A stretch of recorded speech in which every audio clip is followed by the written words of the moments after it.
Brian go off on his own into the woods or anything? We don't know. What we've been told.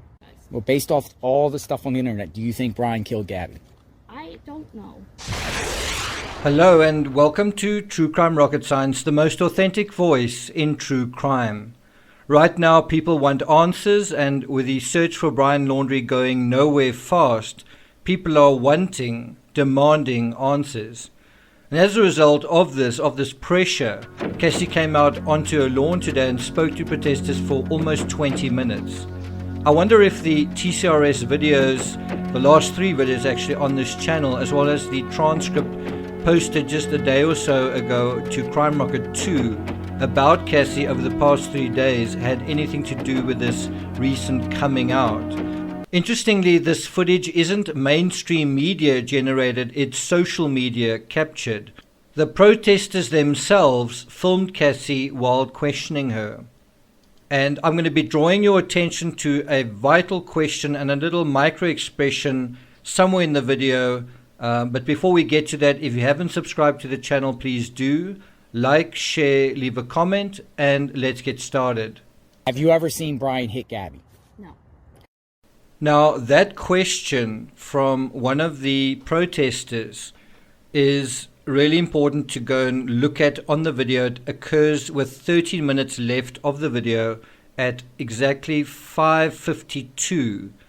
And what I want you to look for, and I'll put a link to the news clip from NewsNation, and obviously the video. So it's the video and the transcript and the whole discussion there. But what I want you to pay attention to is Cassie's body language and the way that she nods her head when she answers that question.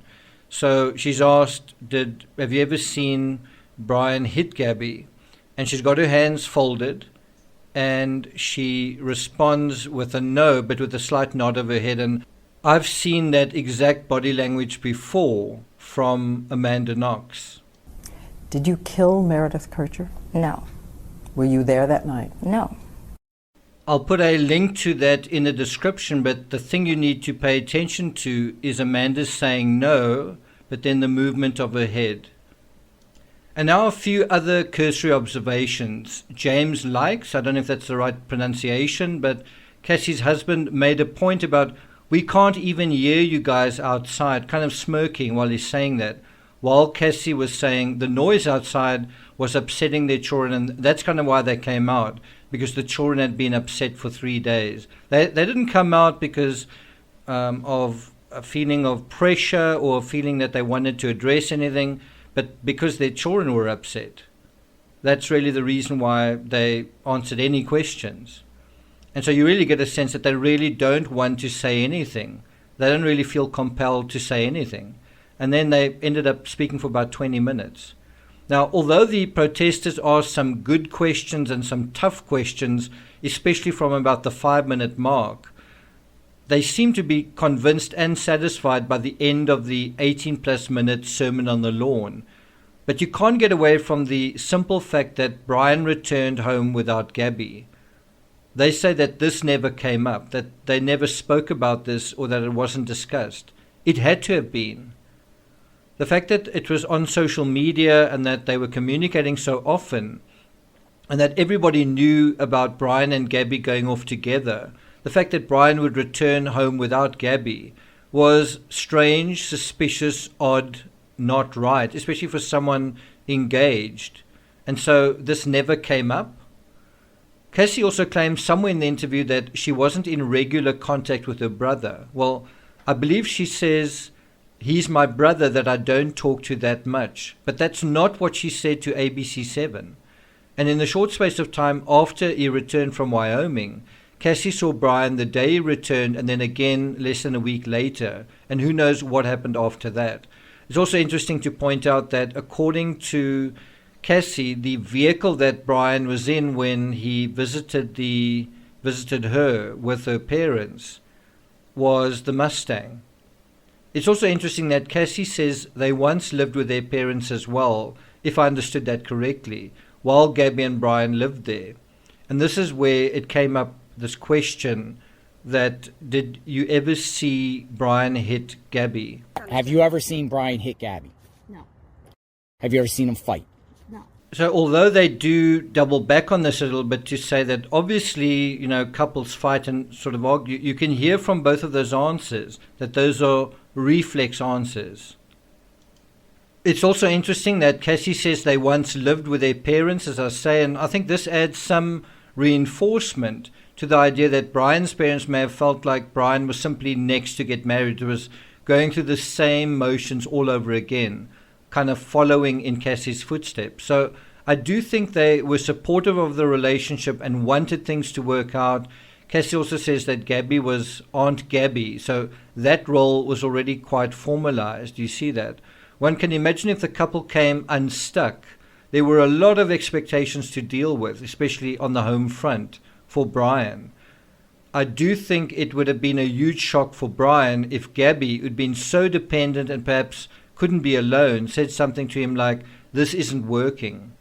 Or if Brian came across something on social media that appeared to be Gabby flirting with someone else or not quite as invested in him as he thought, him having given so much, his parents having done so much.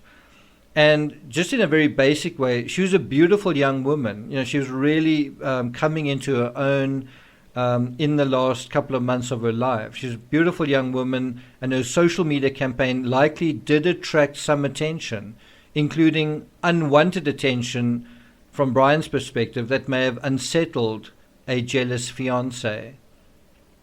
Some additional revelations from Cassie's sermon on the lawn, I think a couple of them, I've made a small list here. Number one, Cassie said they got to the Fort De Soto camp at 2 p.m. on September 6th and left at about 8 p.m. because she says the kids had school the next day. The next day was Tuesday. Those are pretty specific numbers. Knowing the exact time, I think she also said that they were there for 6 hours. She's very clear on that. Number two, Cassie confirms that her brother was at the camp when she was there, and then very little is spoken about that part. Number three, did Brian say anything about Gabby? Cassie says that it never came up, adding that we've told the FBI everything. Something that you can say is my brother looked tired, my brother looked worried, my brother, I thought that I saw something was wrong. None of this is really mentioned. Number four, the world does not need to know what the FBI knows. Well, Cassie, if you were asked if Brian mentioned Gabby, it's a simple yes or no question. It's not going to reveal, it's not going to break the case. It's not going to make or break the case. So that's hardly selling the farm, answering that simple question. Number five, when asked if she thought her parents were involved, Cassie said, "I don't know." That's not a denial. That's not a denial. She also said she's not in contact at all with her parents, and that remains to be seen. That remains to be seen if that is a fact. She says she feels like she has lost contact with her parents. I think this is an echo of how she must have felt about Gabby and Brian. Gabby's gone, now she doesn't want to lose Brian. Then one of my patrons, SM Kovalinsky, has kindly provided the following synopsis. That Cassie said she feels betrayed by her parents' attorney and is not speaking with her parents. Also that when asked if her parents were involved, she didn't offer any firm denials, just that she didn't know. That's quite important to say. She doesn't say absolutely not. She says, "I don't know." Then the next question, she said she saw Brian on his trip home in August. That's quite a big revelation, I think. It's something that I speculated about in the previous video, that she must have seen him because she knew that he'd flown home. So I think if Cassie was interrogated, that would be a very important thing to ask about because it's very close to the events themselves. It immediately followed the Moab incident. And so what was Brian like then? What did he say then? What happened then? What was there a change in her communication, Cassie's communication with her brother subsequent to that? Or was there a change from his communication to them subsequent to that, including with his parents? So that's quite a vital aspect now. Then the next one is Cassie says she has had prior experience with an abusive relationship. That certainly adds a veil of complexity over all of the dynamics. You know, how is Cassie feeling about this? I kind of got a funny feeling that James seemed quite flippant about it. He was smiling through some parts of the interview. I found that quite interesting. Who is managing their relationship with the media and the investigation? Who's deciding, who's calling the shots in terms of Cassie's approach to everything? Can Cassie stand up for herself? Will Cassie stand up for herself? Then she said she saw Brian at the campground September 6th, afternoon into evening, no discussion, and she said that was because the children were present. Why on earth would you not talk about Gabby with the children present? Why on earth, I mean, wouldn't the children bring up, where's Aunt Gabby? Where's Gabby? Right? Wouldn't they ask for photos of what was going on, of where they were? I mean, it was all about this wonderful trip. Well, show us photos of the trip. As anyone does when you come back from a kind of an epic trip, people want to know about it. So aren't you going to talk about it? Aren't you going to talk about the person you were on the trip with? Well, it's tough to get any more obvious than that. Going back to S.M. Kowalinsky's notes, he says that Cassie saw Brian September 1st. There was a prearranged date for her parents to see the kids. They brought Brian with them unannounced, and she had no idea he was even in Florida until then. She's angry that the media makes her look dishonest. Is that the full story? Do you agree that the media is making her look dishonest, that she didn't say anything wrong? What do you guys think? The other thing is, do you really think that Brian would come over unannounced and her parents wouldn't say anything? I think that is kind of a critical question. Brian comes back from this trip. Wouldn't her parents call her and say, we're coming over, or that Brian's here, or something?